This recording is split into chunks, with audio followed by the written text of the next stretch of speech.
ಸಖತ್ ಖಾರ ಬಣ್ಣ ಮತ್ತು ರುಚಿ ಆಚಿ ಚಿಲ್ಲಿ ಪೌಡರ್. ರಾಜ್ಯ ರಾಜಕಾರಣದಲ್ಲಿ ಮುಖ್ಯಮಂತ್ರಿ ಕುರ್ಚಿ ವಿಚಾರ ಬದಲಾವಣೆಯ ಬಗ್ಗೆ ಚರ್ಚೆ ಆಗ್ತಾ ಇದೆ.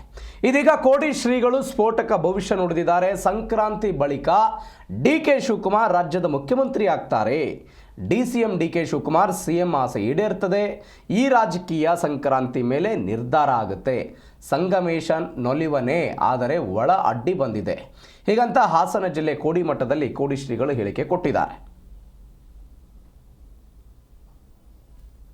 ಮುಡಿಯ ಎರಡು ತುಂಡು ಮಲ್ಲಿಗೆಗಳು ಶಿವನ ಬಲಪಾದ ಸೇರ್ಯಾವು, ಮುಂದೆ ಸುಖಾಂತಿವಾಗುತ್ತೆ. ಸಂಕ್ರಾಂತಿ ಕಳಿಬೇಕು, ಬಡ್ಜೆಟ್ಟು ಕಳಿಬೇಕಾಗತ್ತೆ. ಅದರ ನಂತರ ಸುಖಾಂತ್ಯ ಯಾರಿಗಾರು ಆಗ್ಬೋದು ಸುಖಾಂತ್ಯ, ಅವ್ರಿಗೆ ಇವ್ರಿಗೆ ಅಂತಲ್ಲ. ಸಂಕ್ರಾಂತಿ ಮೇಲೆ ಹೇಳ್ತೀನಿ. ಈಗ ಮಾತು ಕೊಟ್ಟಿದ್ದಾರೆ ಅಂತ ಕೆಲವರು ಹೇಳ್ತಾರೆ. ಮಾತಿನಂತೆ ಏನಾದ್ರು ನಡೆಯುತ್ತೆ, ಈ ಹೈಕಮಾಂಡ್ ಏನಾದ್ರು ಮಧ್ಯಪ್ರವೇಶ ಅವ್ರು ಹೇಳಿದಂತೆ ಏನು?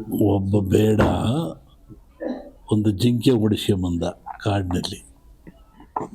ಅಲ್ಲಿ ಒಬ್ಬ ಸನ್ಯಾಸಿ ಕೂತಿದ್ದ, ಅದು ಓಡೋತು. ಆ ಬೇಡ ಬಂದು ಕೇಳಿದೆ, ಏನು ಸ್ವಾಮಿ ಇಲ್ಲಿ ಜಿಂಕೆ ಹೊತ್ತಲ್ಲಿ ನೋಡಿರ ಅಂತ. ಅದಕ್ಕೆ ಸ್ವಾಮಿ ಹೇಳ್ದ, ಹೇಳಿ ಕೇಳಿ ಸನ್ಯಾಸಿ, ಓತು ಅಂದರೆ ಸಾಯಿಸಿಬಿಡ್ತಾನೆ, ಹೋಗಲಿಲ್ಲ ಆದರೆ ಅದನ್ನು ಸನ್ಯಾಸಕ್ಕೆ ಅಪ್ಪನ ಬರುತ್ತೆ, ಸುಳ್ಳು ಹೇಳ್ದಂಗೆ ಆಗ್ತದೆ. ಅದಕ್ಕೆ ಅವನು ಹೇಳ್ದೆ, ಯಾವುದು ನೋಡ್ತು ಅದು ಮಾತಾಡಲ್ಲ, ಯಾವುದು ಮಾತಾಡ್ತು ಅದು ನೋಡಲಿಲ್ಲ ನಾನೇ ಮಾಡೋಣಪ್ಪ. ಕಣ್ಣು ನೋಡ್ತು ಅದು ಮಾತಾಡಲ್ಲ, ನ್ಯಾಲಿಗೆ ನೋಡಲಿಲ್ಲ ಮಾತಾಡುತ್ತೆ, ಅಷ್ಟೇ ಇದರ ಅರ್ಥ.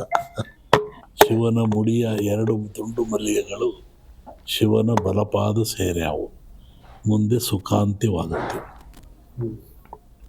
ಸಂಕ್ರಾಂತಿ ಕಳಿಬೇಕು, ಬಡ್ಜೆಟ್ಟು ಕಳಿಬೇಕಾಗತ್ತೆ. ಅದರ ನಂತರ